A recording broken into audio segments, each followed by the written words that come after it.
Ты же здесь будешь сидеть, да? Сиди. Нет, сиди. А вот так тихонечко пройдем.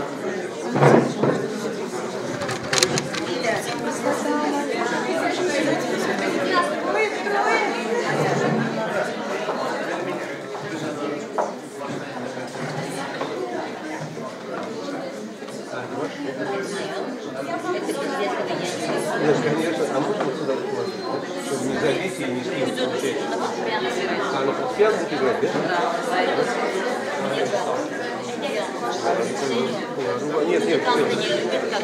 Нет, без проблем, конечно. Сотовый блокнот для них это будет всем приятно. Я даже как мы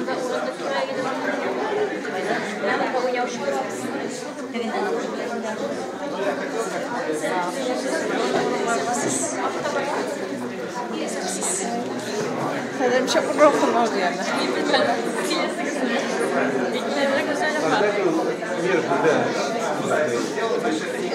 Да.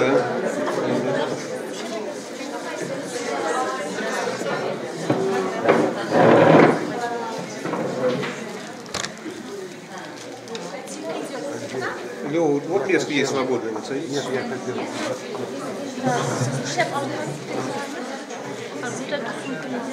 Нельзя, это я прямую трансляцию делаю. Да, что, мешаешь? А кому она мешает? Ладно, все, поняла. Без меня тогда вас вообще никто не увидит. Все, поняла. Сейчас.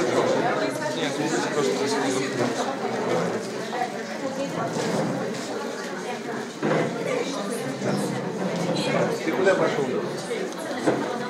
Сядь. Нет. Нет, садись. Ассистент мой, вы что?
Hayırlı gün, hürmetli qonaqlar. Sizni Abdullah To'qay Adabiy muzeyida ko'rishga shodmiz. Bugun bizning muzeyda zo'r bayram. Bugun nashr, jurshi, buyuk shoirimiz Abdullah To'qayning turmushida yoqti iz qoldirgan shaxs Kamil Mitig'ining tug'uuna 140 yil to'lug'iga bag'ishlangan adabiy muzikal kecha. Bugun bizning aramizda Kamil Mitig'ining tug'anlari, davomchilari, onun ijodi, turmushi bilan qiziqsinishi shaxslarimiz, g'alimlarimiz to'plangan. Ham bugungi kechamizni biz Kamil Mitig'ining tovushi bilan boshlasimiz kerak. Ham sizga onun tarafına yazılgan yazmani taqdim etamiz. Rahim etamiz.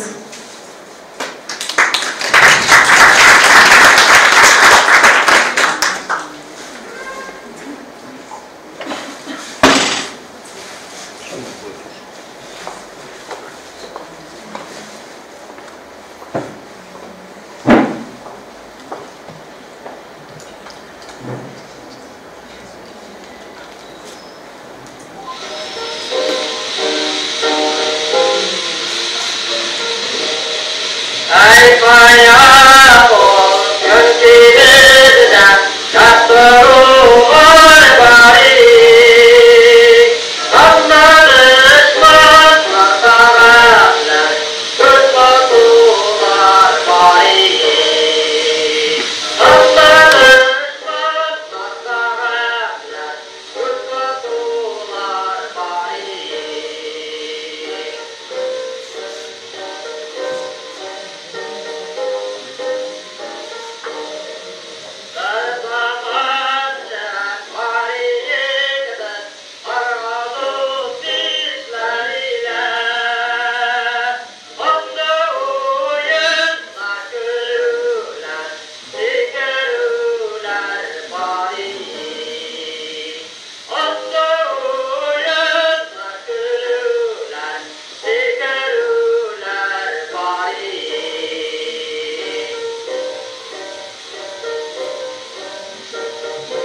җырындагы Сәлим бабай көенә язылган шул җырны тыңлап киттек. Бүгенге кичәдә без шулай ук аның иҗатына, аның тормышына тирәнрәк якын килергә омтылырбыз һәм Габдулла Тукай белән мөнәсәбәтләре, Габдулла Тукай тормышына, иҗатына ясаган игътибарым турында да без сезнең белән бүген сөйләшәбез. Һәм хәзер сезнең каршыгызга бу кичәне алып барырга Габдулла Тукай әдәби музееның өлкән фәнни хезмәткәре Лена Ивановна Тябинны чакырам. Рәхим итегез, Лена Ивановна. Исәнмесез? Здравствуйте. Дуслар, сез инде Сәлим бабайны тыңлаганда, нинди җырны җырлап тордыгыз иштен? Туган тел. Менә шулай итеп, Сәлим бабай көен, Сәлим бабай җырын үзенең остазыннан беренче тапкыр ишетеп, Габдулла Тукай туган телен нәкъ шушы көйне җырлый язгандыр дип уйлыйбыз. Мытыгый җырламаса, Тукай бәлки язмаган да булыр иде.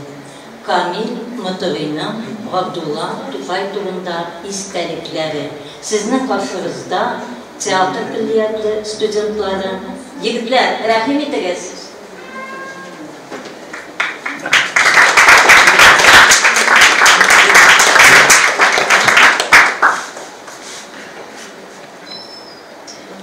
Мин бик яхшы беләмен ки, иң әүвәл Габдулла Тукаев Уральскига Галиәскәр Госманов исемле бер байның өенә килеп төште.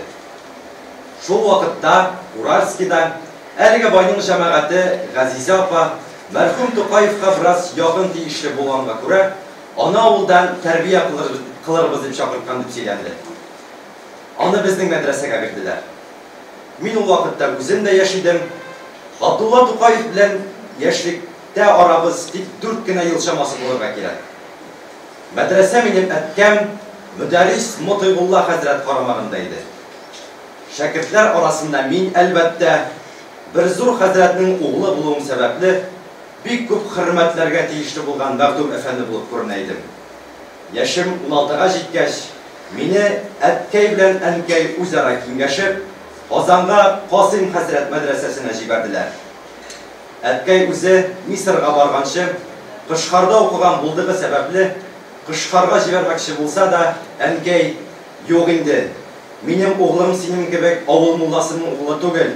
Шуның өчен шәһәргә барсын дип, Казанга җибәрүне артыграк күрде. Мин Уральскидан Казанга киткәндә, Габдулла әфәнде бер 10 яшьләрендә генә иде.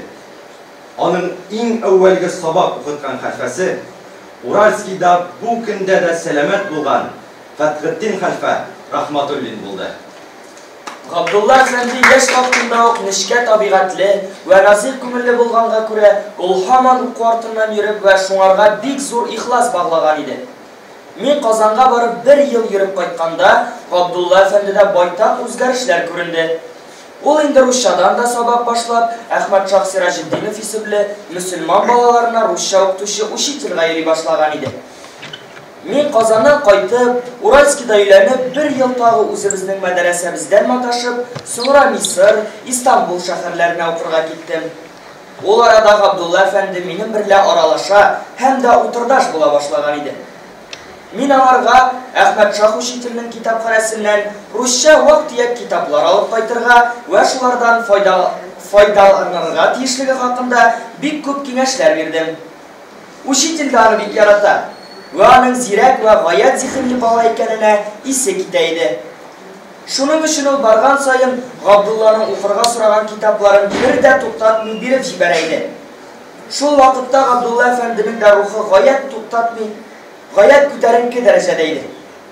Чөнки аңарга Гурьевтагы кәрендәшләреннән дә шактый иганәләр килә башлаган иде. Уральскидагы кәрендәшләре Госмановлар ва башкалары да әүвәлгечә карашып торалар иде. Аның өстенә минем әткәм ул вакытта да Уральскида имам ва ахун булып торганга күрә, кулындагы русча языла торган барча хезмәтләрне диярлек Габдуллага кушып, шул хезмәтләр өчен аңарга акча бирәләр иде. Габдулла әфәнде һәр нәрсәгә дә бик игътибар ва диккать белән карарга өйрәнгән иде. Шул сәбәпле ул башка кешеләрдә булган гадәтләрне бик тиз отып ала торган иде. Хәтер көче дә ифрат дәрәҗәсендә нык иде. Ни генә ишетсә дә ул аны озак онытмый торган иде. Җитешлекләр аңарда бик мул булганга күрә, ул бик тизлек илә алга китте. Мин Мисырдан әйләнеп кайтканда, ул тәмам зур егет кыяфәтенә кергән иде. Аннан соңра шул кыяфәт аңарда үлгәнчегә кадәр һич үзгәрмәде. Мисырдан кайткач та мин үз мәдрәсәбездә һәр төрле фәннәрдән дәрес әйтә башладым. Габдулла әфәнде шул вакытларда минем иң сөекле вә миңа иң артык ихлас баглаучы шәкерт булып китте. Мин мәдрәсәдә вакытта ул даимән минем янда утыра иде. Минем авыздан ни чыкса, шуны хәзер отып алырга вә хәтергә алырга тора иде. Шул вакытта минем төрекчә вә гарәпчә җырлар җырлаганымны да бик ихлас берлә тыңлап тора иде. Һәм дә миңа килә торган һәр төрле гарәпчә вә төрекчә язылган газет вә журналларны укып файдалана иде.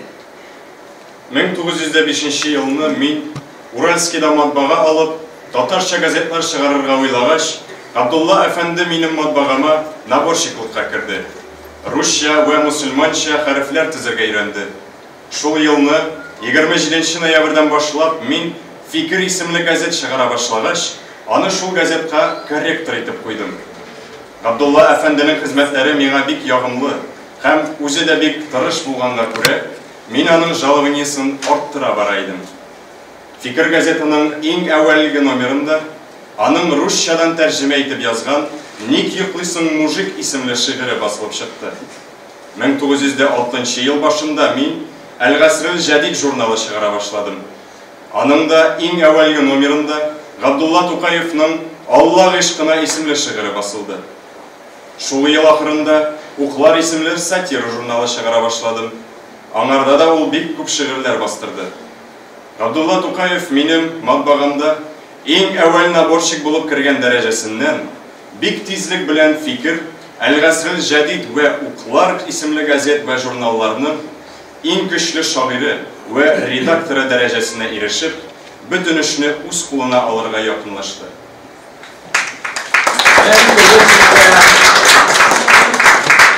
1907 елның февраль айында берничә дошман данусы сәбәпле җирле хөкүмәт түрәләренең әмере белән газет ва журналларын тукталып вә үзем судка тартылды. Минем матбагалар ябылып, газет ва журналларын тукталган вакытта Габдулла Тукаев мәдрәсәдән чыгып, Уральскийдагы бик шәп Казан кунакханәсе номерларында үзенә бер номер алып тора башлаган иде. Ул бу вакытларда үзенең кием салым җәһәтләрендә байтак кына караган иде. Мәдрәсәдә вакытта кия торган бүрек вә яки фәсләрне бер якка ташлап, башына кепка киеп, кулга таяк тотып, берәүдән дә курыкмый торган формада йөри иде. Кайсы вакытларда Толстойча булсын дип, күлмәкчән генә аягына шабата киеп, вә биленә билбау бәйләп, өстенә җилән генә салып җибәрә торган иде. Толстойга вә башка мәшһүррәк әдәмнәргә охшарга тырышу Габдулла әфәндедә бик куәтле дәрәҗәдә иде. Минем Уральский шәһәрендә бик хөрмәтле Прогресс исемле китап магазины бар иде. Шуннан Габдулла әфәнде җаны теләгән кадәр русча китапларны алып укый иде.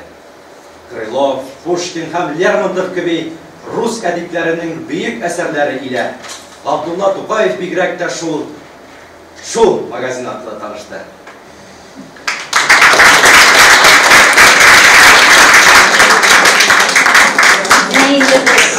Габдулла Тукайны Камил Мытыгый күзләре белән күрдек. Егетләребез безнең бу Казан театр күллияте булачак артистларыбыз, студентлар Булат Мөхәммәтҗанов, Ринат Низамиев, Фирза Галимов һәм Самат Хабриев.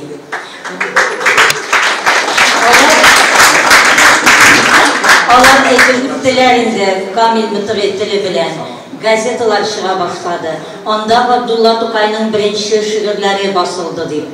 Хәзер шул күллият студентлары безгә Габдулла Тукайның беренче шигырьләре Камил Мытыгый чыгарган газеталарда дөнья күргән шигырьләрне укыйлар.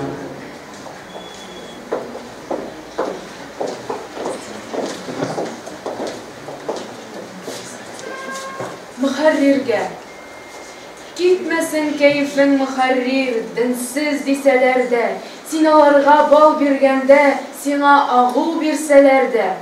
Минемчә сез наданнарның сөюенә мохтаҗ түгел, әйдә сөймәсен, тик сиңа наданлыгы гына йокмасын. Шикмә хәсрәт, кафир дисен, динсез, Аллаһсыз дисен, тик сиңа Тәңренең каһәре генә килмәсен. Бел мөхәррир, барлык наданнар сезнең өчен дошман. Бүтән син белергә тиеш гыйлем ияләре барысы дуслар сиңа. Наданнарның дошманлыгы белән мактанырга кирәк. Аларның һәр сүгүе синең өчен мактаныш кына. Наданнар мактасын дисән, бар, йөгер, мәчеткә бар, намаз сат. Һич кем сиңа динсез димәс. Дөресне сөйлә, дөресне яз, бер кемнән дә курыкма. Сабыр бул, чөнки сиңа эшнең җиңеле йөкләнмәгән. 4 газета, журнал иясе булуың белән син бәхетле, чөнки сиңа һәр 4 яктан мәгърифәт елгасы ага. Булганы белән канәгатьләнмә, тәрәккый ит, алга бас. Гыйлем диңгезләренең иң тирәне сиңа кояр.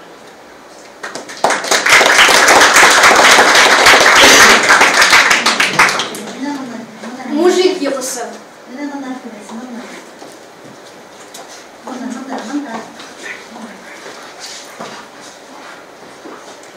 Мужик йокысы. Ник йоклыйсың, мужик? Яз җитте, һәм үсте ширемнәр йортыңда. Тор, уян, күтәрел. Үз-үзеңә кара. Кем идең, кем булдың, нәрсә бар милкеңдә? Ындырда юк орлык, иген юк урырлык. Атың бар бик начар, 3 тәңкә торырлык. Игенең урмаган, кибәнең куймаган, син үзең дә ялкау, хатының булмаган. Исеңнән чыгарма. Сине бай вакытында дусларың мактады, алдыңда, артыңда. Син кайда булсаң да, урының иде түрдә. Акчасыз күп артык, тыныч яту гүрдә. Синдә мал беткәнне дусларың белделәр. Алдыңда, артыңда кул чабып көлделәр. Урмаган арышың ятатырда ятим. Хәтерең калмасын, бер-ике сүз әйтим.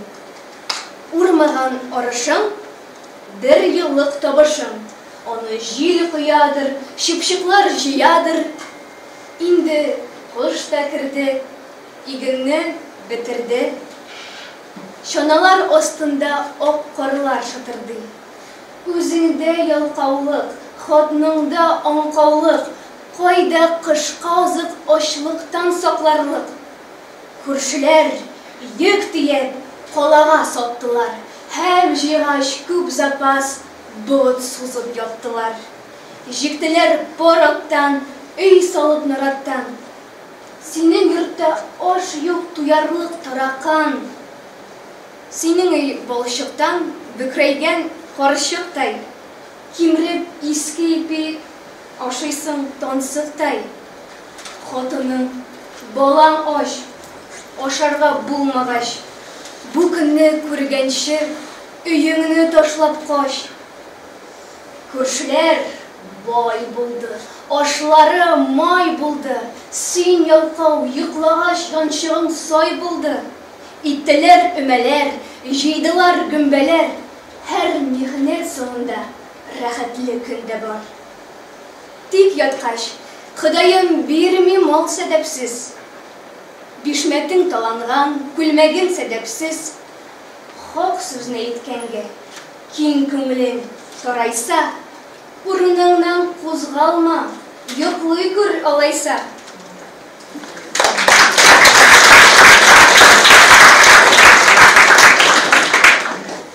Милләткә бар уем кишен көндезен сезнең хакта милләтем.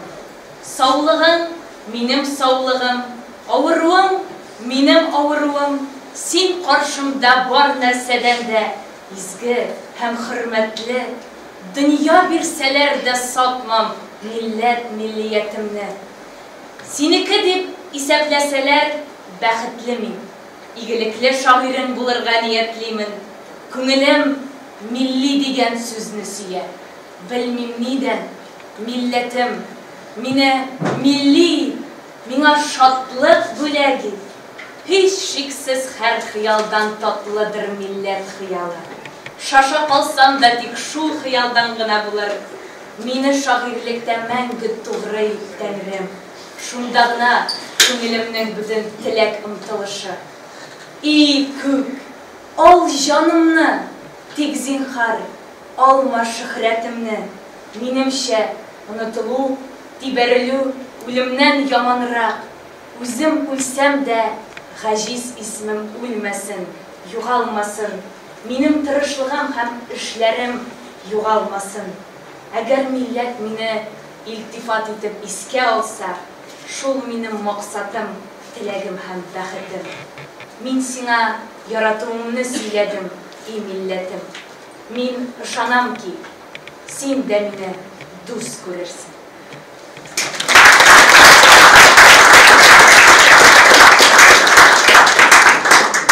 Үз-үземә.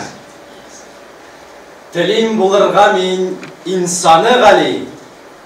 Тели күңелем тәгали бит тәвәли. Күңел берлән сиян бәхтен татарның. Күгәргә җанлылык вакытын татарның. Татар бәхтеше мин җан атармын. Татар бит мин, үзем дә шын татармын.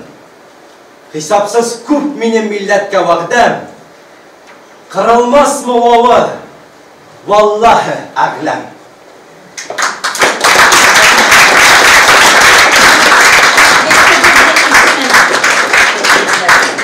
Безнең монда Асия Арифуллина, Ләйсән Габдрахманова һәм Шулпан Нәҗипова чыгыш ясадылар. Менә шундый булган Тукайның инде иң беренче шигырьләре дә.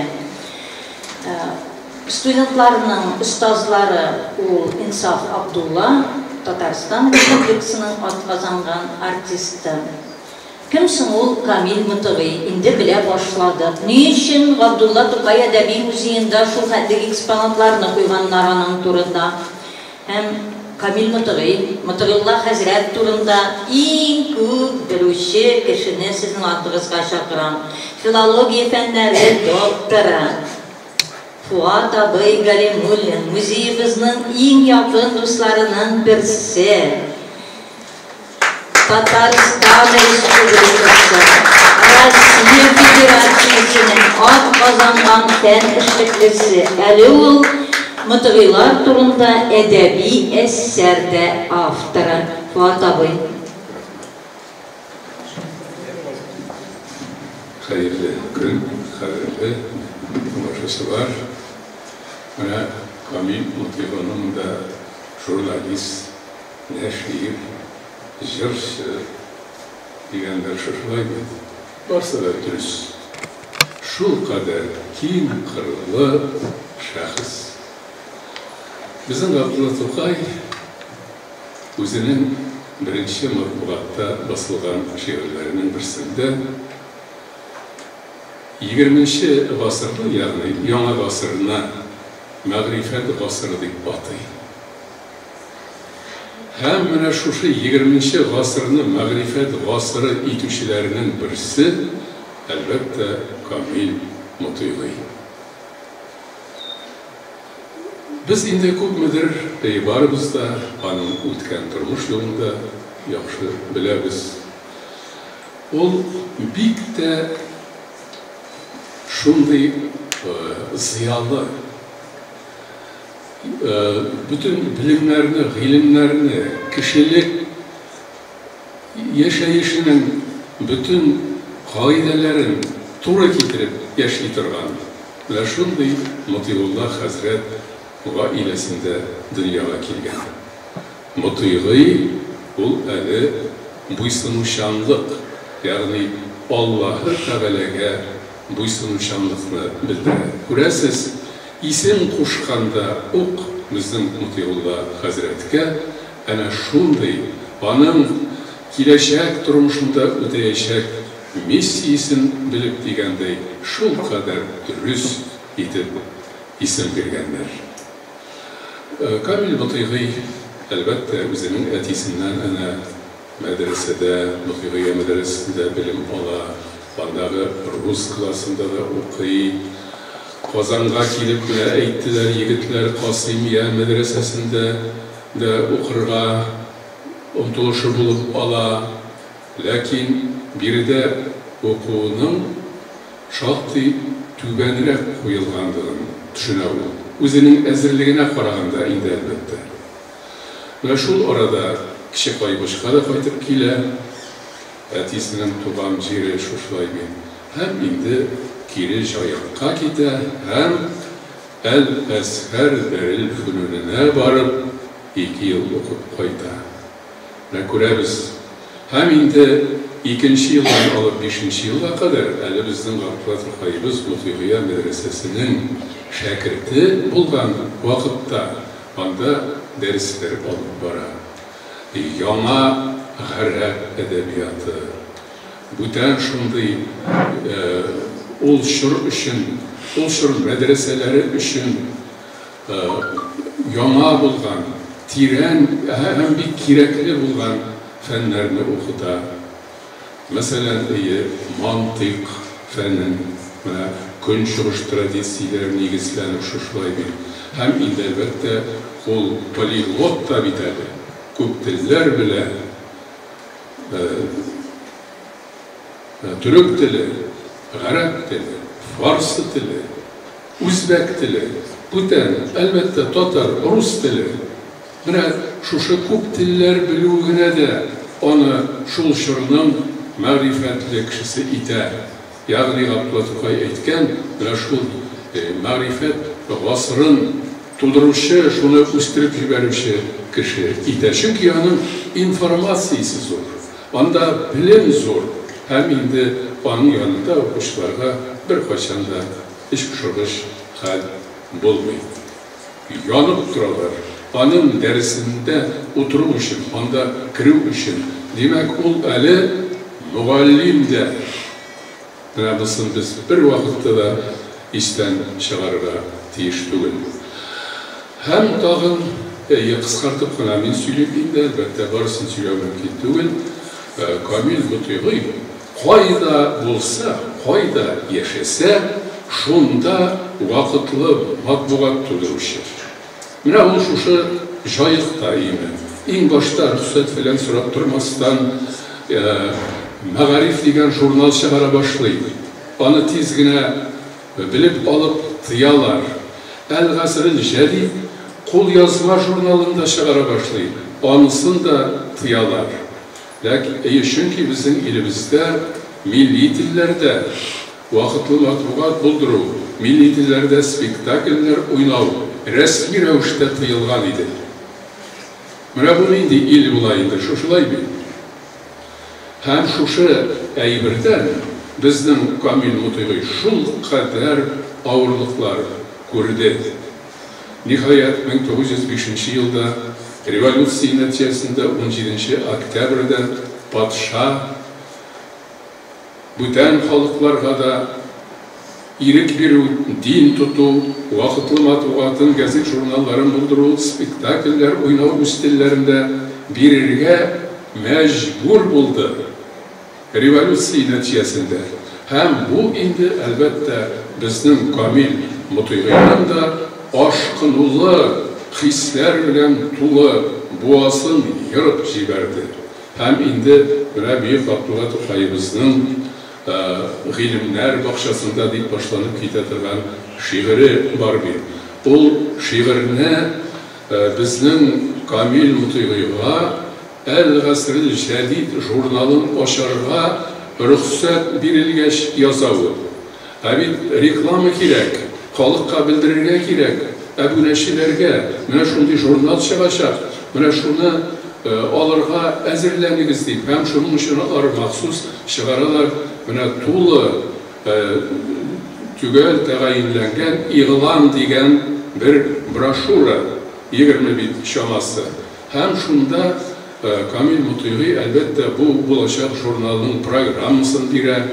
Аннан шул чордагы күренекле шәхесләрнең шушы басманың чыгуын хуплап язган фикерләре урын ала һәм инде Габдулла Тукай да ялып кына, тартынып кына үзенең ике шигырен тәкъдим итә.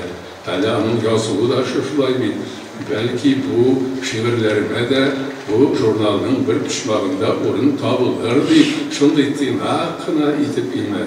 Мин шагыйрь түгел, шигырь мәсьәләсендә куәтле түгел дип тә язылган юллары бар әле бу шигырьдә.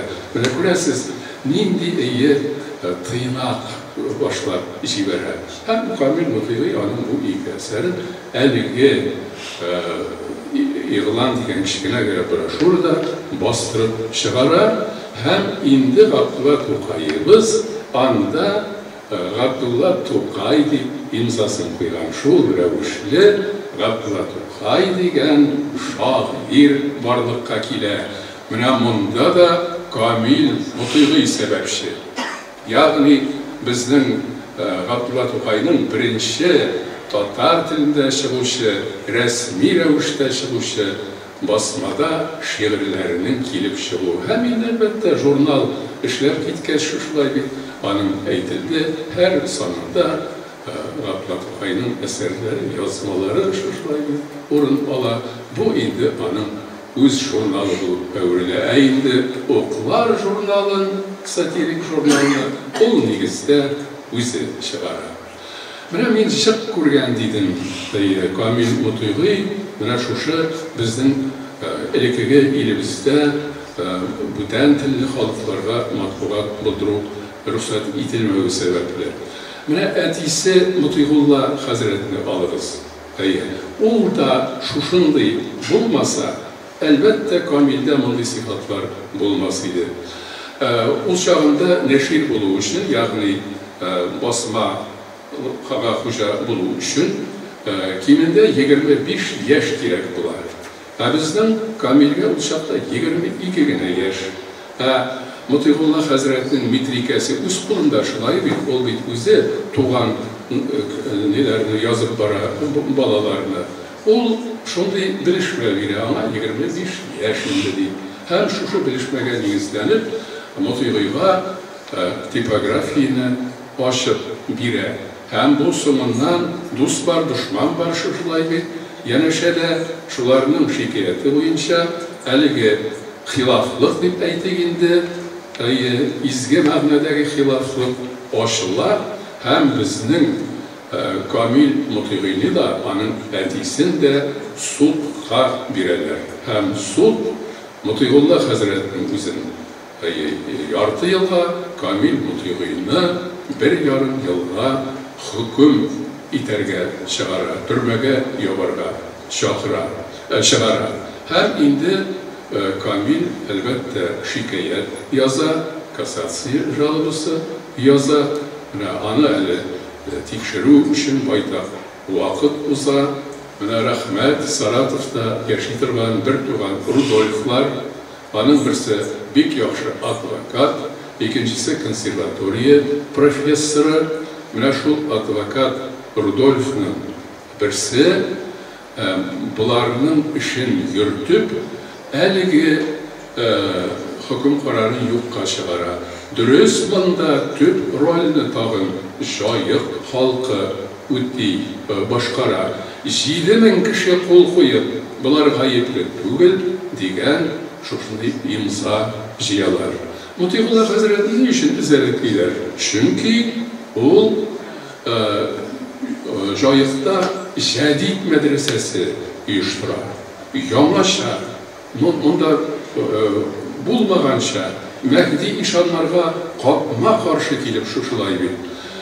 Әлбәттә мондый кеше ул вакыт өчен ярамый иде. Менә күрәсез, шул рәвешле биредә газеталар, журналлар эшләп китә. Ярый, инкыйлаб булды. Шуннан соң нишли Камил Мутыйгый? Ул Смольныйда, Петербургта, Смольныйда Владимир Ильич Ленин җитәкчелегендәге хөкүмәт эшли бу вакытта. Ул 81-нче кабинетта утыра.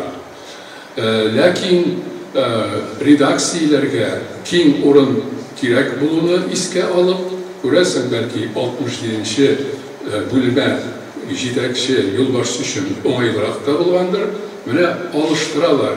Ягъни Ленин эшләгән бүлмәдә Камил Мутыйгый Ярлы халык дигән татарча газета чыгара башлый. Аннан Мәскәүдә ул тышкы эшләр министрлыгының көн чыгыш телләре буенча тәрҗемәче хөкүмәт составында эшли, күрәсез. Аннан инде менә без аның яңадан Жайыққа кайтуын күрәбез, һәм Жайықта ул яңа фикер газетасын чыгара. Күрәсез, кайда булмасын шунда газета. Һәм инде аның бу вакыттагы эшчәнлеген исәпкә алып, Казакстан үзәк башкарма комитеты члены итеп сайлыйлар. Һәм инде теләсә кайсы шурда ялачылар бар, айып тагучылар шушлай бит, һәм аның өстеннән яла ягып, эшеннән алалар, партиядан чыгаралар, Казанга килергә мәҗбүр була. Менә биредә Гажур дигән нәшрияттә консультант булып эшли, тәрҗемәче булып эшли, радиодан да сөйли. Ләкин 1937 ел килеп җитә. Менә аның улы Хамид шул чорышын зур кеше. Мәгълүм булганча 34 елда Казан Мәскәү консерваториясе каршында татар опера студиясе оеша. Менә шул студияның директоры итеп Камил Мутыйгыйның малае Хамид Төхфәтуллинны билгелиләр.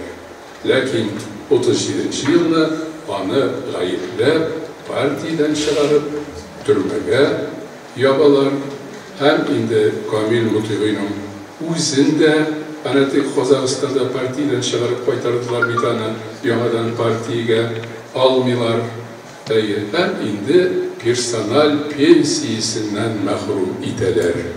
Улы менә шушындый гаепләнгәннән соң. Һәм без инде күрәбез, кайбер әдәбият, сәнгать әһелләре аңа багышлап, аны тәнкыйть итеп, аңа сатира уты юнәлдереп шушылай бит әсәрләрендә чагылдыралар. Бу нечкә хисле, гомере буе халкым яшәгән һәм инде әлбәттә шуннан башка сулышта алмаган кешегә бик авыр тәэсир итә. Һәм 1941 елның январь аенда ул инде якты дөнья белән саубуллаша. Менә шуннан соң байтак еллар аның исемен дә телгә алу мөмкин булмады. Галия Бакайбицкийның аның иң кече сеңлесенең көндәлекләре бар иде миндә.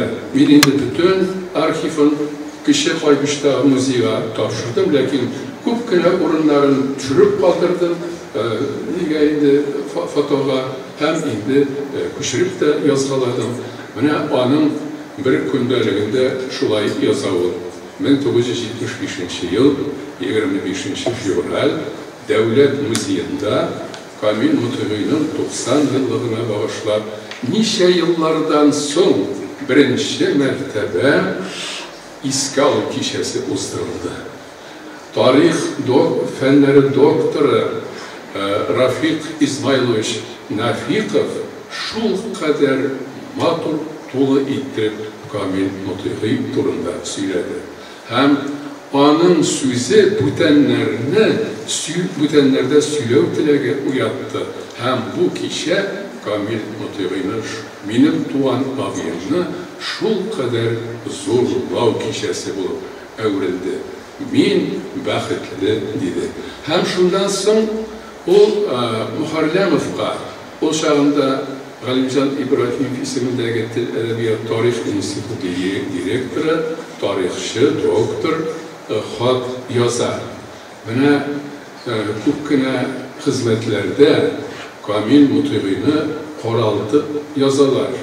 Алай булмаган бит ул. Шуны ныклап төбенә төшереп тикшерүчеләргә бирегез әле. Алдагы хезмәтләрдә түзәтелсен әле шундый үтенеч белән. Ул хатыда бар миндә. Һәм бик матур хат язган менә Мөхәррәмов, Мидхәт Мөхәррәмов. Әйе, безнең кайбер әдәбиятчыларыбыз тарафыннан Камил Мутыйгыга мөнәсәбәтле дөреслеккә туры килми торган нәрсәләр язылды. Хәзер без моны әкренләп төзәтә башладык. Менә аның 90 еллыгына, ягъни 1970 еллар уртасы бит инде бу имән, без 4 томлыгын чыгарабыз. Ул 4 томда biz indi күп нәрсәне төзәтәчәкбез, дөреслеккә туры китерәчәкбез. Һәм менә бу томны төзүче Рашад Хайнанов, аның фәнни редакторы Гали Халид, нәшрият редакторы Рәис Даутов чыннан да төзәттеләр. Һәм безнең Галия Кайбискияның шул кадәр шатланып мине чәйгә чакыра торган иде ул. Безнең педагогия институты шунда якын гына. Берәр ризык төрләндерсә, әйдә кирип чыгады минем янга дип әйтә торган иде. Менә шунда өстәлгә куеп, шул комментарийларны укып күрсәтте. Я бу көндә җитәр икән дип сөйгәнен менә күз алдында тора бүгендә. Менә узын вакытта гафу итегез, Камил Мутыйгый ana шундый шәхес иде ул. Бүген менә без шундый бәйрәмгә җыелганбыз 140 еллык уңае белән. Бу үзлегенә дә инде аның турында дөреслекнең яңадан кайтуы, торгызылуы, яшәве дигән сүз. Рәхмәт.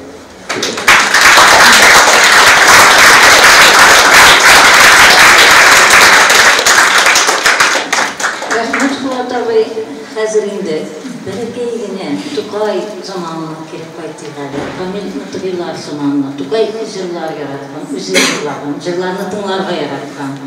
Һәм Камил Мутыйгый репертуарында да булган татар халык җырларын тыңларбыз. Ал Шәшәк, музыка иллияте студенткасы Лена Муллашева.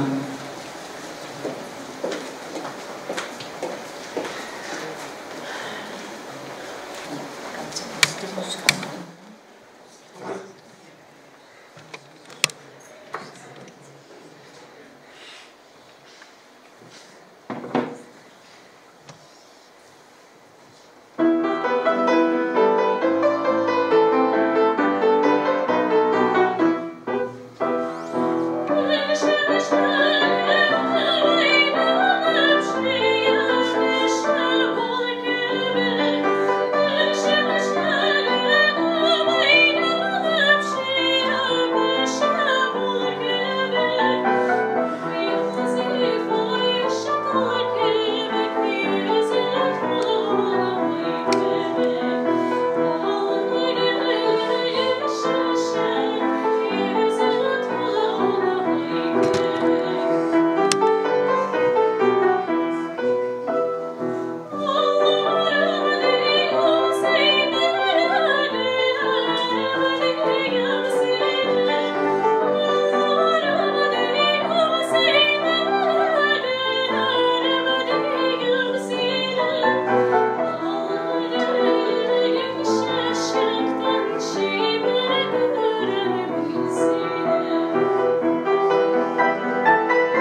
барбыз да беләбез. Тагын әлдә бер җыр бар безнең татар халкының гимны. Нинди җыр әле ул?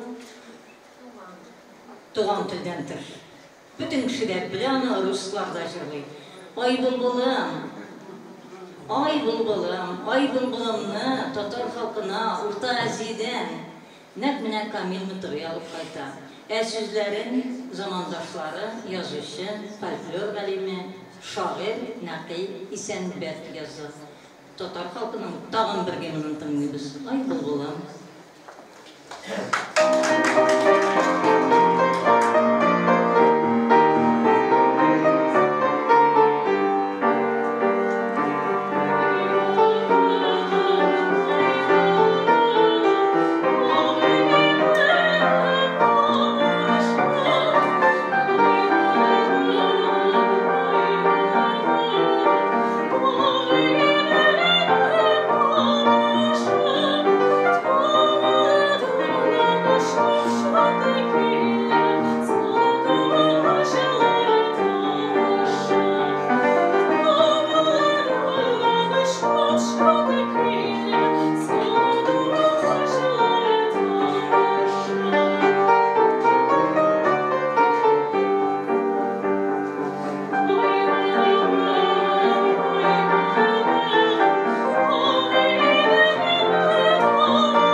Казан консерваториясының профессоры Разиля Габдуллина.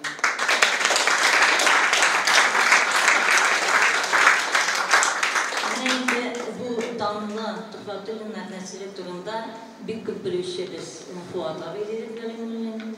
Ondan da күбрәк белүче бер кеше бар әле бездән Лирон абый Хамидуллин. Лирон абый Тукай премиясе лауреаты, язучы, тәрҗемәче, галим һәм шулай ук безнең үзенең иң якын дусларының берсе Лирон абый. Сезгә сүз бирәбез.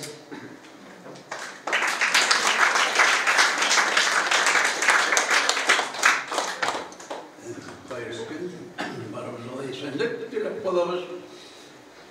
Мин дә бу хәтле зур иттереп әлләндә сөйләмәм, кай бер истәлекләрне искә алып китәсем килә.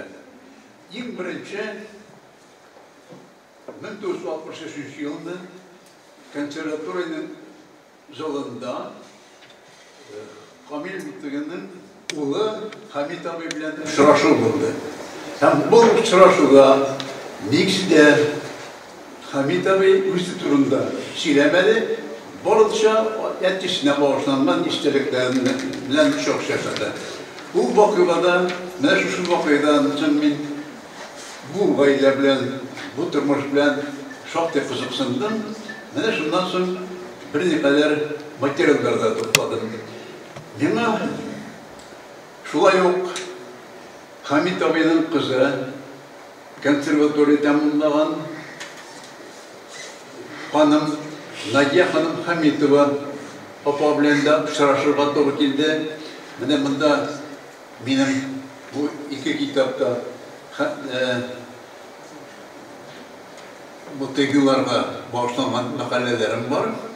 Bana şu makalelerine yazı alından Nadia Hanım bilen pişiraşıp bir uzak buna biz oralaştık, sileştik.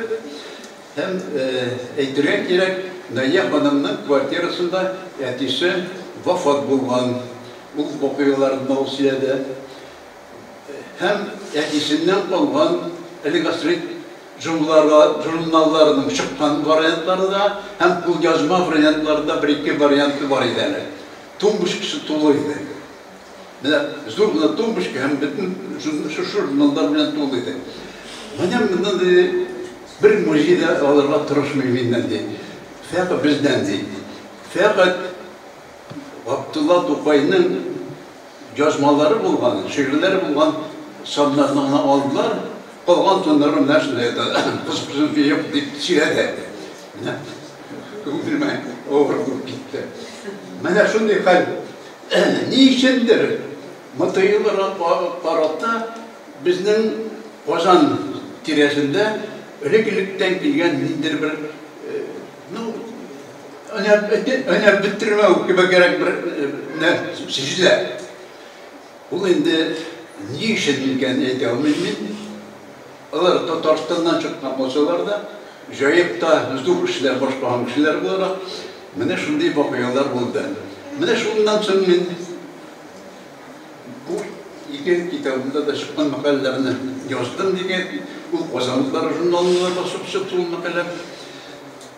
Ondan da köbrek bir komüniteki turunda Tokay'ın birinci stozı diyen isim bilen çıkardım o makalede. Bana tam bir faktını getirip gideyim.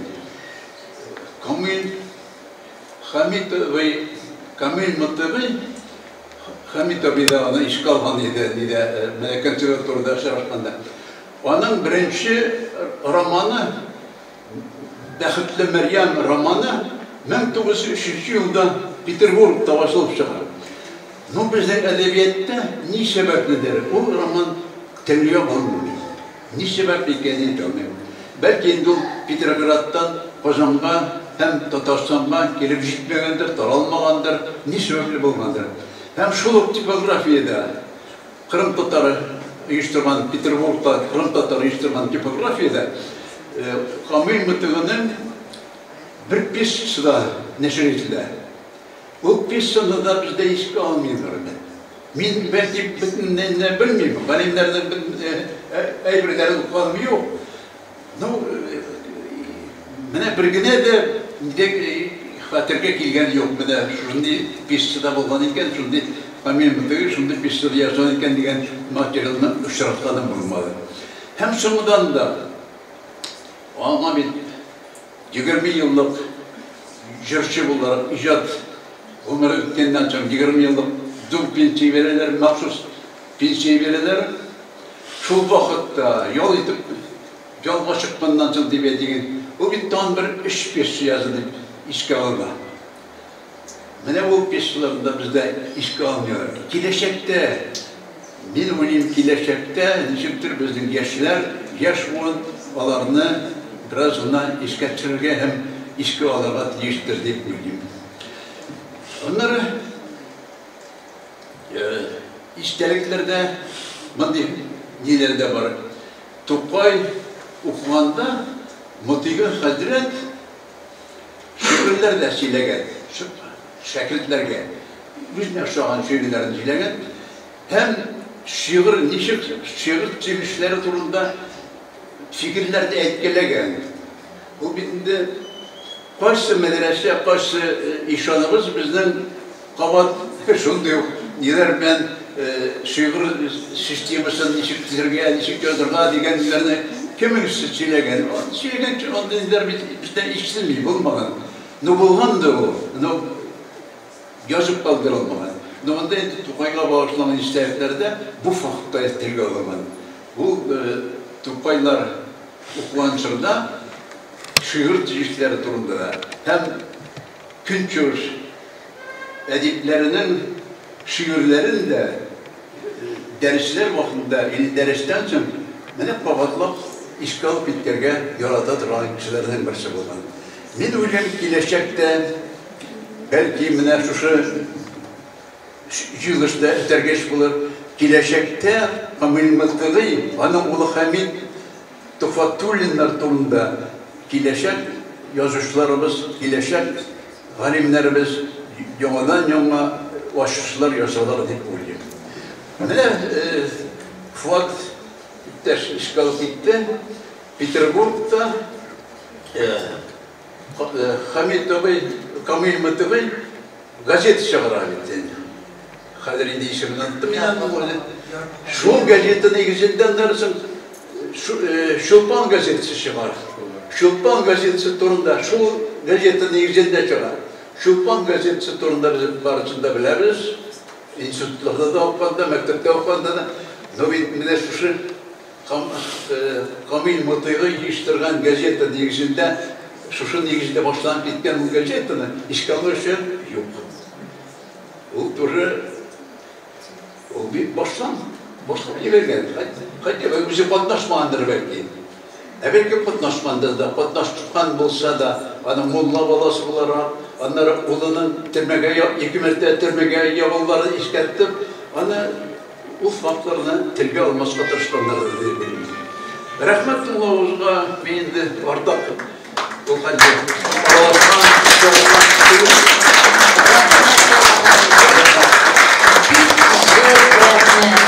Bizden mine müzik hizmetkarların ayın Jayet Uralsk. Bir zor rahmet Fuat abi kadar, Leron abi kadar biz bitinde Mıtıgılar turunda, Kamil turunda ekskursiya alıp barışlar, fenli hizmetkarlar silibiz halkka. Onların kitapları, onların şu makaleleri bizim için indi o bir zor baylık. Hem bizim başta tağın Mıtıgılar'ın nesil devamçıları, bizim halkın baylığı, onlar bizim arada. Başta biz indiriz Vladimir Devletoviç sizden Kamil Mıtıgı'nın konuğu Vladimir Devletoviç.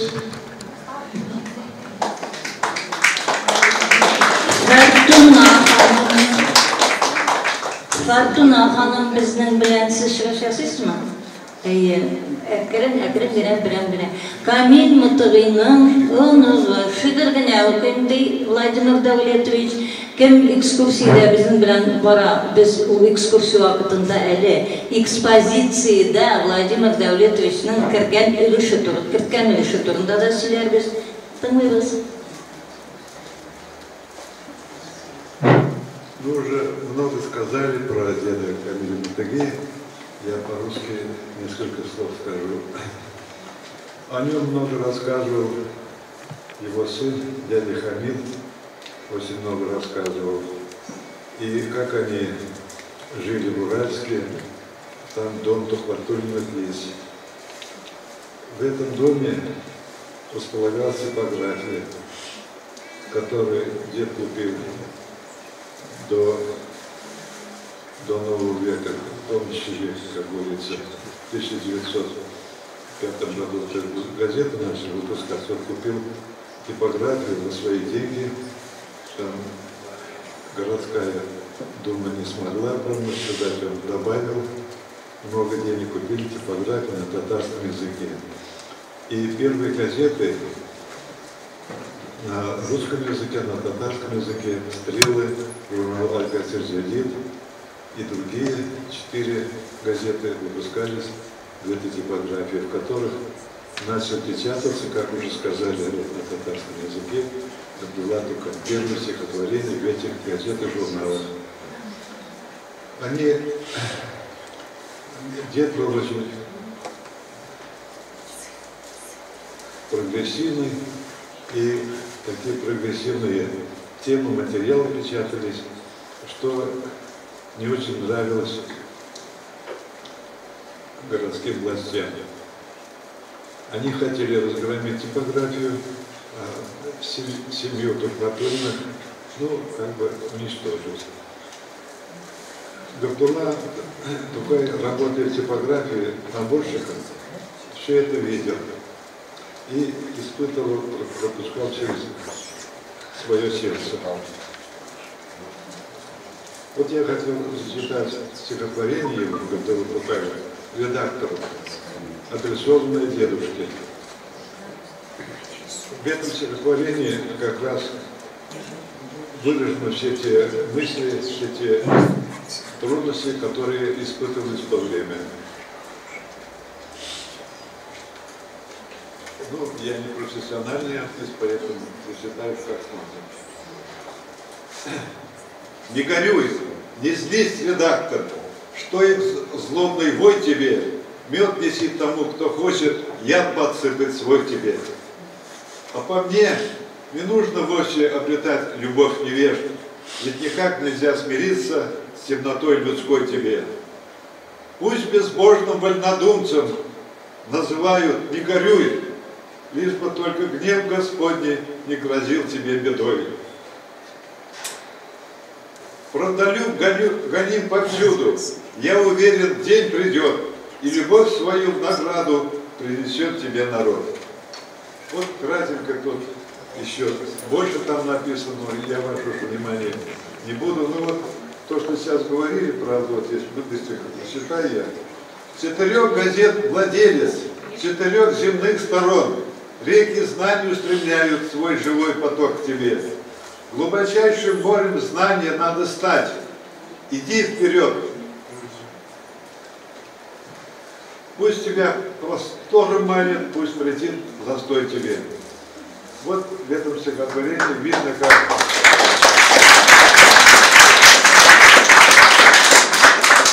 это просто стихотворение непростое. Если внимательно читать, 10 этих куплетов, и в каждом куплете последние строчки написано «тебе». Он выражал свою любовь, уважение к Абдулле, Абдулла Тукаеву, редактору Камилю Мутаги. Вот все.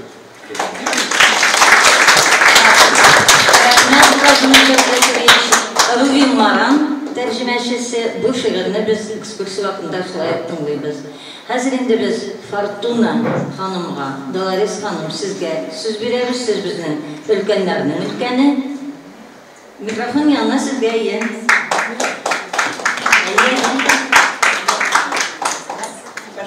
Fortuna xanım, Dolores xanım bir neçə günə söz. Bir neçə tükürlər.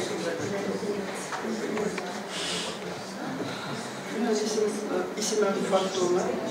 Bu isimle bana bilgen Zarife abi. Kamil Mutagi'nin babayının Fatma. Kamil Mutagi turunda Hamid abi benim en iyi aşkımla etiyle Reis Apa'da kızı, kişi kızı büyük жылы sözler ettiler. Şunası bilgili, что Камиль Бабай büyük muhabbet çıkan onlardan. Şeşetler sıman oturtkan o şuşa muhabbetini şeşit yürgen olanın şuşa muhabbetini. Min onlarga bağışlap şiir yazdım. Yazamazrak, но min poetası tügüledi.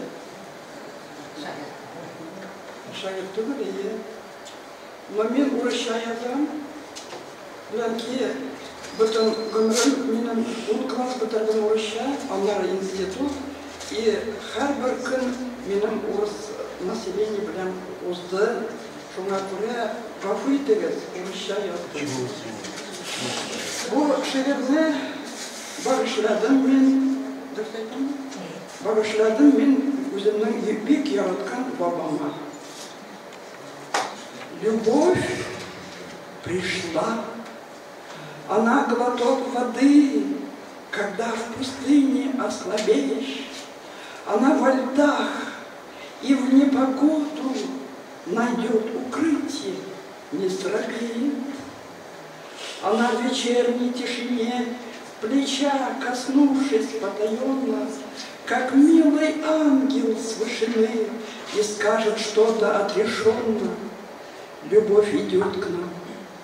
Тихо, тихо, как к нам гроза идет по небу темной тучей, но загремели небеса, и с громом, с молнией могучей любовь идет. Она жива, скорее открывайте двери. Она пришла, тебя нашла, пришла к тебе с далеких прерий. Прими священный дар богов, не очернив и без огласки. Прими волшебную любовь и море нежности и ласки. Спасибо.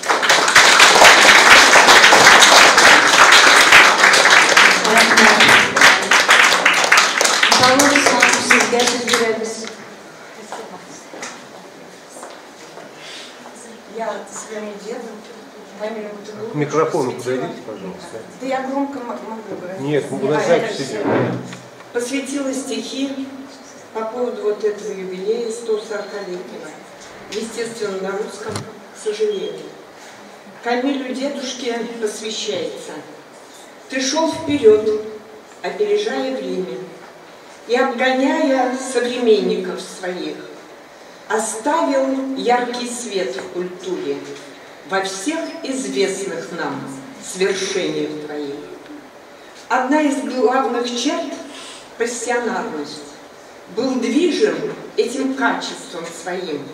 Для высшей цели все менял ты кардинально. Был непреклонен в этом и неутомим. Издатель, журналист, редактор, газеты и журналы создавал. В начале прошлого столетия сознание масс легко формировал. Ты пробуждал самосознание народа, дремавший в нем дотоле дух будил. Процессы прогрессивного развития тем самым ты в движение приводил.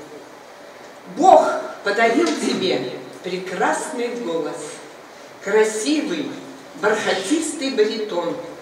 Он не нуждался в дополнительной огранке, был от природы совершенным он. Красавец и блестяще образован, для большинства был признанный кумир.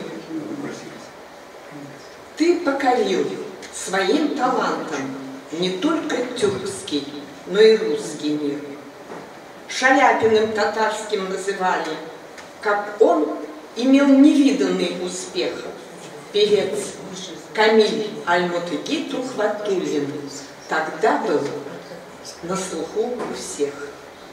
С Тукаем уникальное знакомство.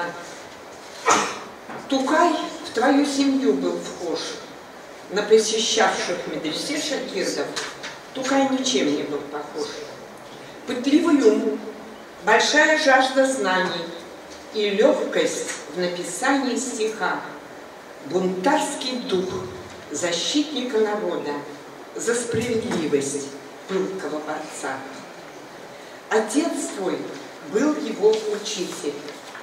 Ты друг, учитель и соратник был. И начинающему Габдулле поэту такая дружба придавалась. Судьбе тогда было угодно с Тукаем вас соединить. Ваше влияние на поэта уже нельзя переоценить. Сегодня юбилей твой отмечаем. Твои с рождения 140 лет. Гордимся мы тобой. Мы знаем, все правильно ты сделал, дед.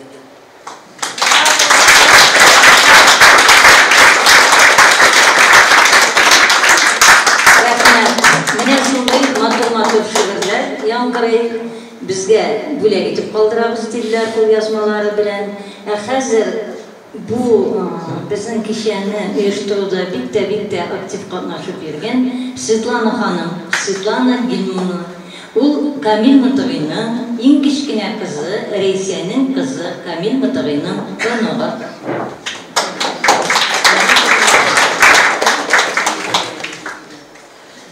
Сегодня на вечере памяти моей дедушки Камиля Мытыги я бы хотела затронуть женскую линию. семьи Тухатулиных.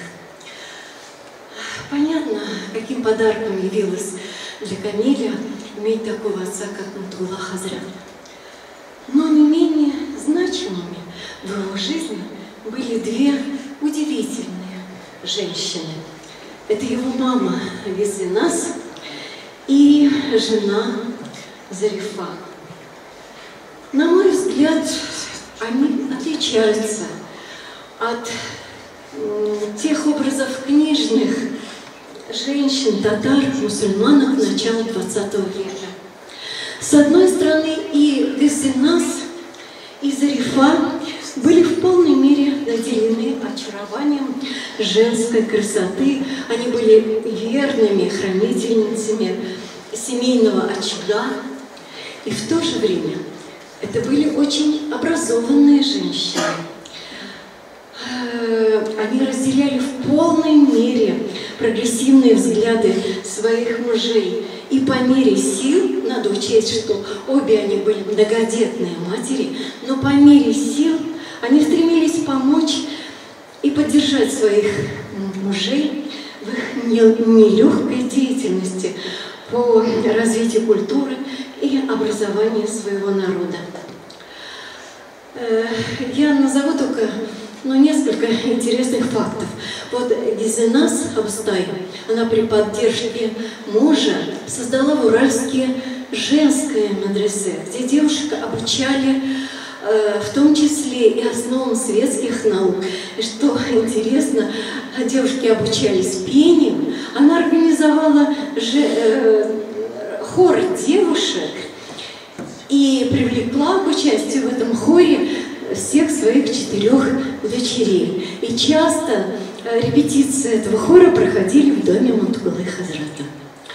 Интересным, мне кажется, и тот факт, что все немалое наследство моей бабушки Зарифы по рассказам в семье, оно было израсходовано в годы Первой революции как раз на создание и поддержание деятельности типографии Камиль Матулги, выпускающей прогрессивные газеты и журналы на татарском языке. И вот сидящим здесь нам всем трудно представить, сколько же надо было иметь смелости, силы воли, терпения бабушки Зарифе, когда она бурные, хаотичные, очень голодные годы Второй революции, гражданской войны, она следовала за своим мужем Камилем Матулги по направлению его работы и оказывалась то, здесь уже говорили, в Петербурге, то потом в Самаре вскоре, занятой белочехами, то в Саратове, то опять в Уральск возвращались. В Уральске обе многодетные семьи жили в одном доме. По рассказам моей мамы Раисы, часто за обеденным столом у них оказывалось до 16-17 человек, взрослых и детей. В доме Матуллы Хазрата часто проводили литературно-музыкальные вечера. Там часто звучала музыка, звучал голос Камиля Матулги, звучали стихотворения, в том числе и первые стихотворения Габдуллы Тукая.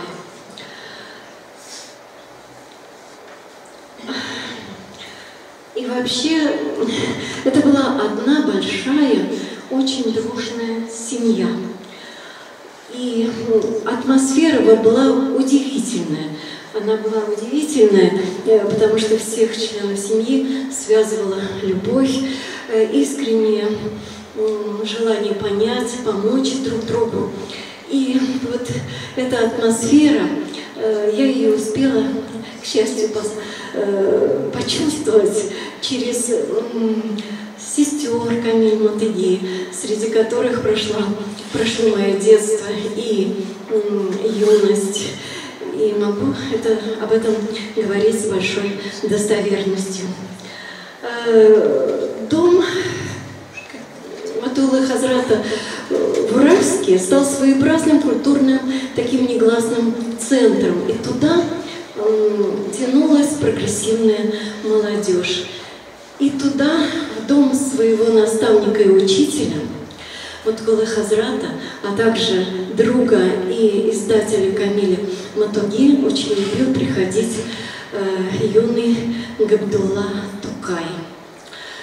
И, конечно, ему, рано потерявшему родителей, рано лишившись любви и заботы со стороны родителей, конечно, наверное, как-то смягчало его душу израненную то, что он, попадая в этот дом, как раз оказывался как бы под покровом этой материнской защиты и заботы тех замечательных женщин, о которых я уже говорила. И именно эти две женщины приехали из Уральска в Казань, чтобы проститься и проводить в последний путь своего воспитанника Габдуллу Тукая в 1913 году. В заключение я хотела бы выразить искреннюю благодарность всем сотрудникам музея и прежде всего директору Гузель Фардиновну и Лене Ивановне за сегодняшний вечер, и также за тот большой труд по сохранению памяти о таких выдающихся людях в истории нашей культуры, как Камиль Матуги. Спасибо.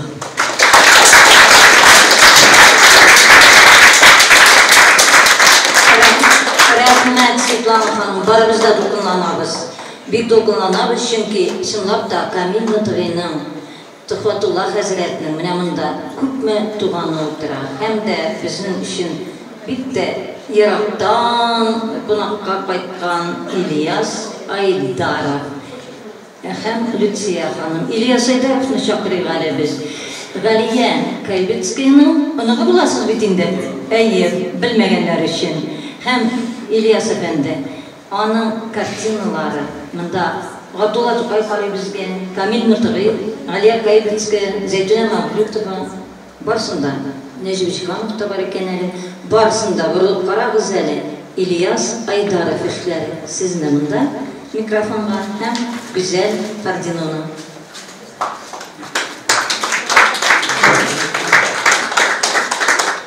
Спасибо большое. Очень приятно сегодня встретить только родственников и друзей. Так неожиданно. Я хочу поблагодарить всех, кто сегодня почтил этот замечательный праздник. Я художник профессиональный, и где-то лет 15-17 назад созрел до того, что мой долг и честь уже как-то изображать уже своих знаменитых родственников. И Казань того времени, и вот такая у меня пошла серия, начиная с Матулы Хазрата и так дальше. И вот эти все работы, которые здесь представлены, у меня было 2 выставки здесь, я их все передал в дар музею. Также у меня есть некоторые работы в музее в Уральске и в Кайбецах. Вот. Для меня это огромная честь и горд тем, что я как бы такой в художественном ключе продолжаю образы моих, собственно, великих предков, которые внесли такой вклад в татарскую культуру. Вот,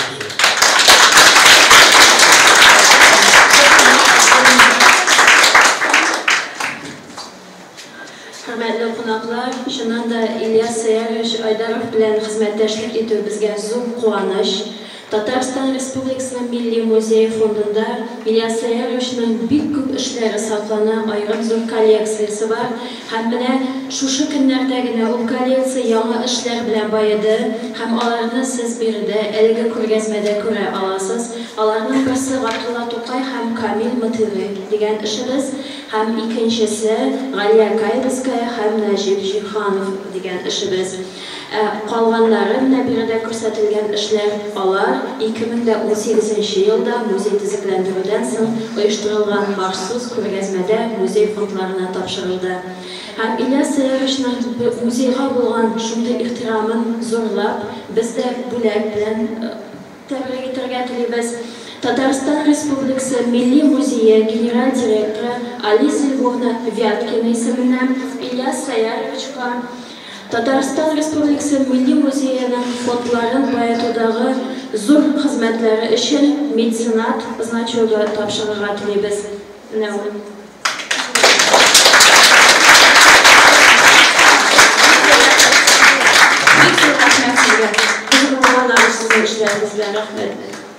Спасибо огромное. Я хочу еще добавить пару слов. Я для тоже любимого музея в Кайбицах приготовил копии этих двух работ. Для меня будет честь передать вам. Спасибо.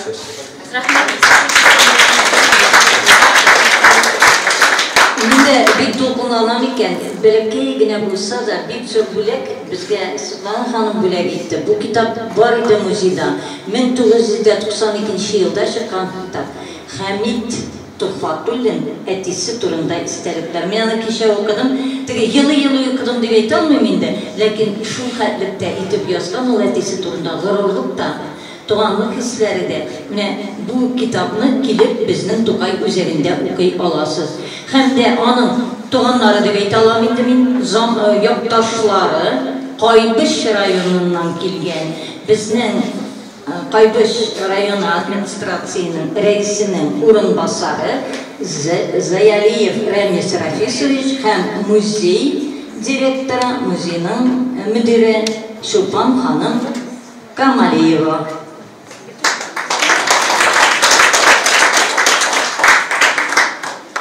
Assalamu alaikum, muhtaram jamoat. Ramazon oyining o'rtasida to'g'ri kelgan shoshu juma kunida, pik motor kunda Камил Мытыйның 140 yıllık юбилейін uyushtirga alınğanı için. Siz uyushtirmasanız kim uyushtirgan bo'lar edi degan savol qo'yib, bik zo'r rahmatimizni bildiramiz. Rayonimizning boshlig'i, Kaybish rayoni boshlig'i Albert Egizarevich Rahmatulloh ismidan shu rahmatimni yetkazgan. Ham Güzel xonim sizni chaqirib, mana shu simvolik suvenir bilan bo'lib ketasim keladi.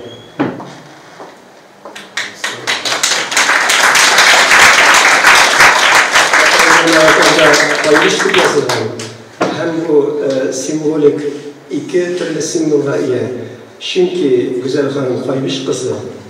Agarda Kaybishning kengligi, qudrati Qozoq dalalarına hadi barib jetgan ekan, bu vajagana jetgan endi bu rayonning Kaybish avvalo ol bizdan chiqqan ol, shunga ko'ra biz yaqtashlarimiz bilan shunga ko'rasin biz mindadan tug'anlar yig'ilgan yerda shulay yaqtashlar yig'ilgan qabul etamiz, ham sizni yaqin etamiz. Hem muzeylarımızda biz tuğandaş muzeylar deb tanıyız özümüzni. Biz tuğandaş muzey bulmasqa mümkün değil çünkü biz bir yönelişte işleymiz. Mutibullah Hazretine. Hem onun balaları qaysini aytsak da, qaysi birlarining isimlari de yangramadı. Ular birinchi artistlar, birinchi ko'rkam kishilar. İlyas Aydarov aytib aytib etdi, великие люди, великие предки. Это в самом деле так. Çünkü onlar her birisi münafat tabiyanı mağrifet o asır diye batadı.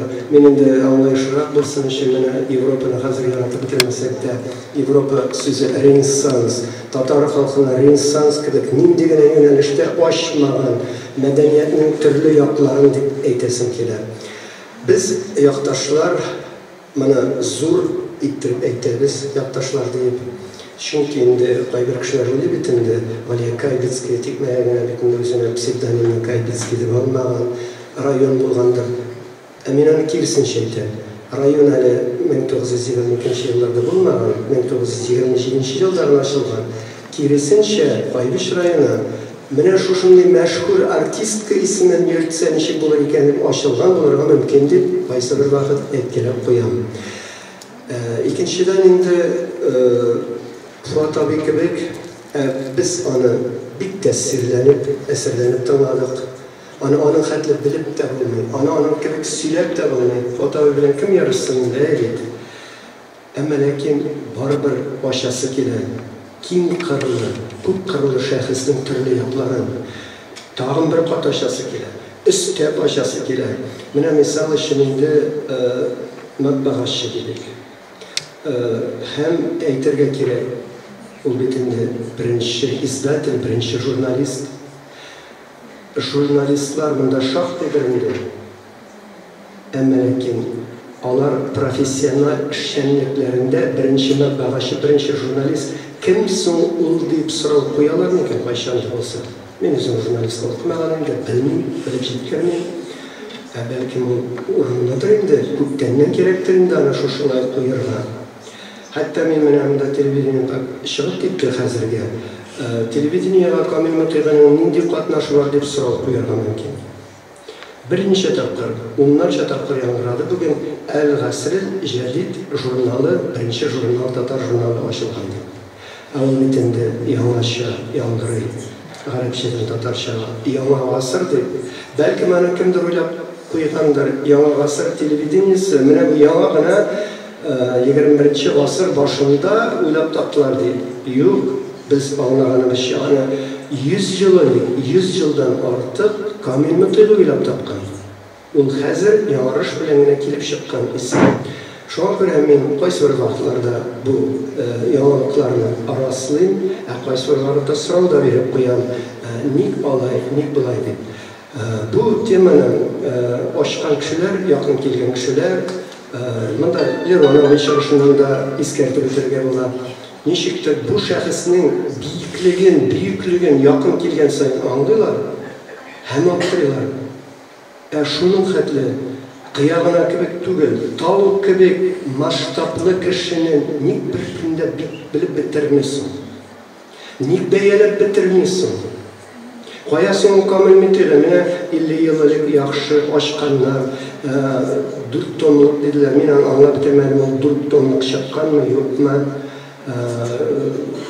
Һәр хәлдә шуны ясап куелган диделәр.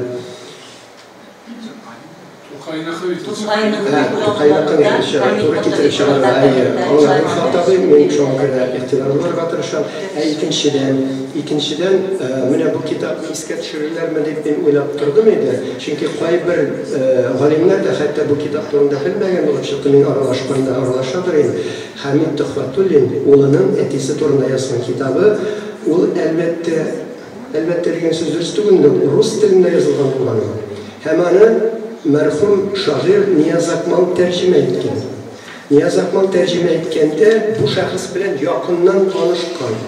Һәм ул үләр алдыннан поэма башлап җибәрде. Камил Мөтыйган поэмасы. Һәм аны Мәдәни җомга газетасында бастырып чыгарды бит инде ул. Язылып бетмәгән булса да, анда шундый җырлар белән башланып китә. Ник дәшмисең кайбыш? Ул аптырап мөрәҗәгать итә. Шундый бөек якташыбыз бар. Ник аны яктыртмыйсыз? Ник аны күтәрмисез? Без инде күтәрергә тырышып карыйбыз инде хәлебездән килгәнчә. Но безнең хәлдән генә килә торганда түгелдер инде. Моны бөтен җәмәгатьчелек, мәдәниятнең, журналистиканың, язучыларның бөтен яклап алганда гына бу теманы күтәреп, зурлап, бәлкем инде быел 140 ел булганда 145 ел гына һәм 150 ел гына кирәкле масштабка күтәрә алырбыз инде без аны. Һәм әйтергә кирәк, Тукай музее әлбәттә алар әйттек бит инде, молодцы, булдыралар. Бәлкем аны тагын да югарырак даирәләргә чыгарга кирәктер дип ышанып калабыз. Һәм ышаныч белән алга карыйбыз дип. Нияз Акмалның язуына килгәндә инде анда тагын катырак әйтелгән сүзләр дә бар. Мин аларны кабатлап тормыйм. Әйтәсем килә, күп керле шәхес түгел. Җырчы буларак без аны һәммә бәяләп китәбез. Бер Фатабияны безне еш чакырабыз, сәхнәдә утырганда ул булай әйтеп куйды. Чынлап торып карасам, гимныбыз Tuğan Tel Jırı'nın avtırı da Kamil Mütüğü'ydü. Ben jığılıp gideyasım o vakittan işte. Kat sıradım. Fuat abi bu bir kışlı fikir bit bu. Bütün bir nesneşli mesele Kamil Mütüğü şunu gına getirip çıkarga buluşkanı mümkünlük tutturganı. Şimdi de bu büyük şahıs bunu alır edip indi değil. Hemen bilin size rahmet sizge. Şunu maturuna tanışkına eğitip koydunuz ki hem ana ol hatta ki şunu jingilgene ötüp gitti. Selim babacığı mena şuşular, aşınlıklarını şuşular. Emin sorunu bulay yapayım. Alay bulgaç artistlar, bizim 1000'den artık artist bardır, 2000'den artık artist bardır. Sorunu bulay koyayım hele, şulay jüret itim hele. Birinci Tatar dünyasında profesyonel artist kimsin?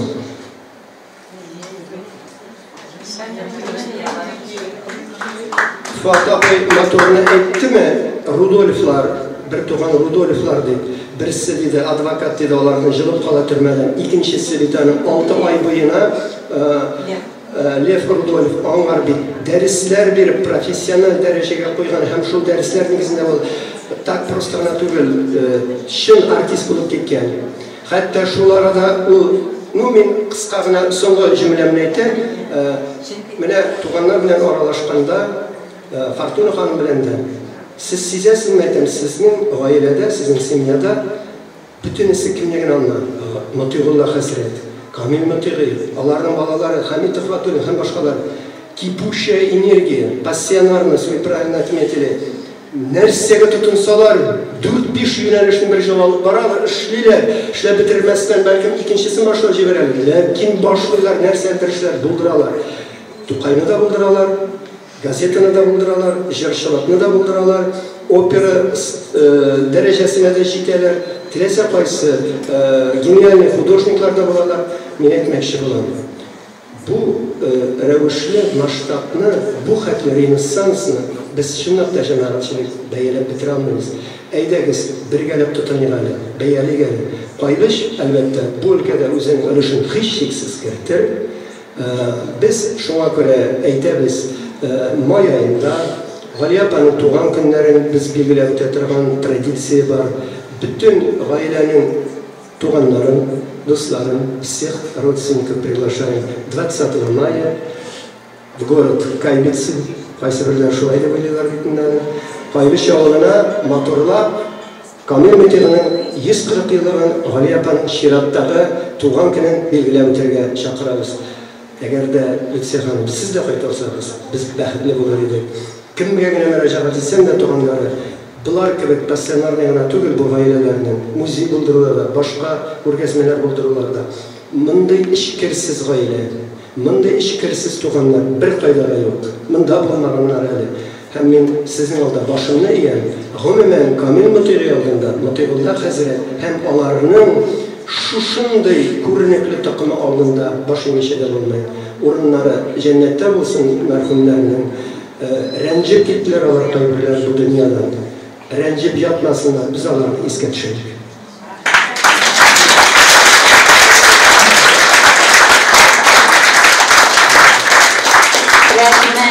Bizning indi reklamlik degan aybirini unuttuk. Lekin Züfer abay Ramiyevga söz bermeshe mümkün tugul ekan degan o'yga kirib boram. Meni dargavchi yo'q. Züfer abay bizning o'qituvchilarning o'qituvchisi ham To'qay ensiklopediyasini tuzgan kishi. Mana onda endi bütün so'rovlarni shu ensiklopediyadan topa olasiz. Kadın mismaşa kişisiydi. Dolayısıyla beni iske düşürüp oturan Galiban İbrahim için buradaki edebiyat camiatının üstünde ben 25 yıl işlep çıktım.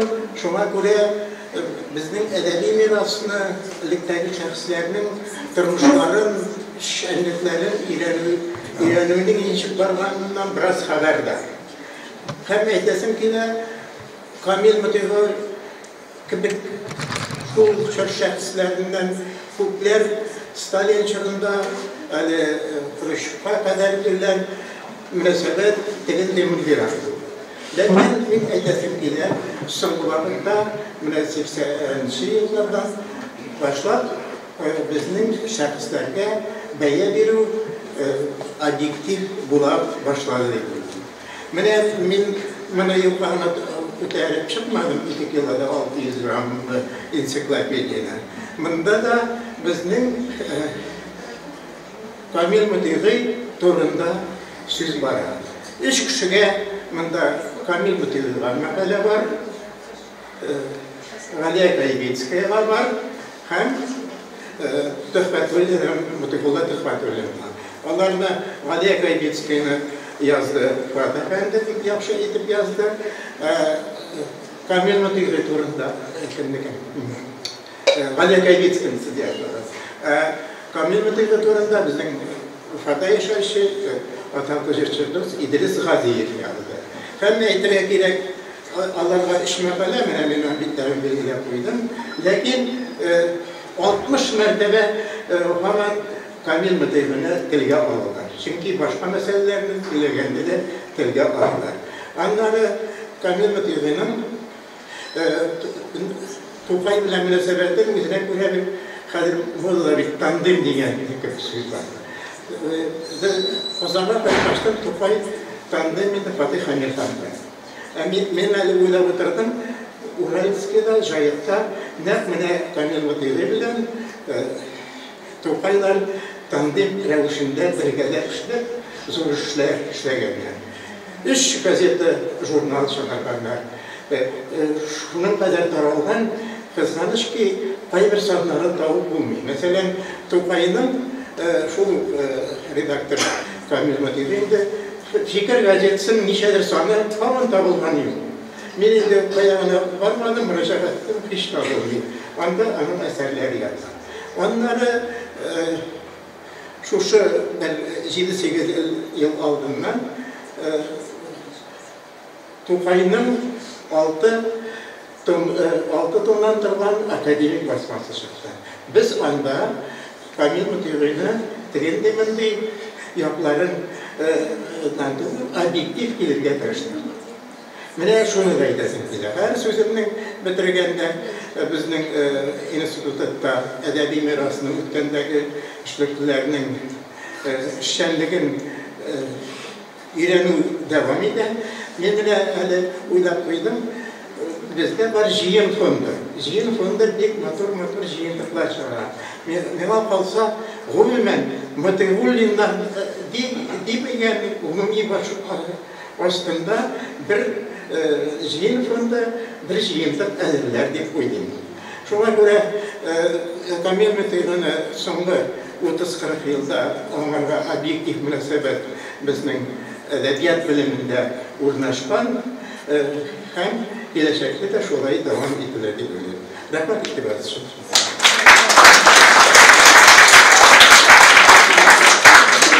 Bir so'z rahmat Züfer abi, hele siz Mahruy Muzaffariyanni andazaklatga solib qo'yamiz. Kamil Mutiği'nin tuğanı Mahruy Muzaffariya, onlar nesillari bo'yicha Yok. Mında indi hazır bu turda ben eğitim mekanik durdum. Hazır kita mında naучный spor diskussiya. Dostlar, 2023 yıl 2023 yıl indi bizim bitali Rossiyada bir kızıklı yıl. Nişik isga tushirdilar o'qituvchilar ham ustozlar yili. Mana Kamil Mutiği Abdulla To'qayning ustozi. Mutiğullah Hazrat Kamilning da Abdulla To'qayning da ustozi. Mana shulay deb ali simvolik ravishda bizning bugungi kechamiz. Agarda kimda bo'lsa sizlar so'zli olmak qolsa, biz hozir ekspozitsiyaga minamiz. Kimda ali shunda da sizlar. Kechani tamomlash uchun Kamil Mutiği'nin o'zine so'z beraylik.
ولم يكن له كفوا أحد لا إله إلا الله الله أكبر ولله الحمد بسم الله الرحمن الرحيم قل أعوذ برب الفلق من شر ما خلق ومن شر غاسق إذا وقب ومن شر النفاثات في العقد ومن شر حاسد إذا حسد لا إله إلا الله الله أكبر ولله الحمد بسم الله الرحمن الرحيم قل أعوذ برب الناس ملك الناس إله الناس من شر الوسواس الخناس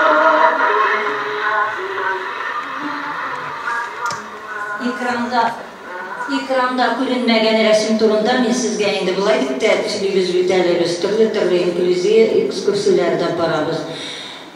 Milli Müze fondlarında bizning ekspozitsiyada da var o plastinka Kamil Mutug'inning Fatiha suresini o'qigan plastinkasi saqlanan. Mana shulay deb biz onun Fatiha suresi bilen bugungi uchrashuvimizni tamomlaymiz. Agar tilagan kishilar bo'lsa, biz ularni endi ekskursiyaga ikkinchi qatga chaqiramiz. Rahmat,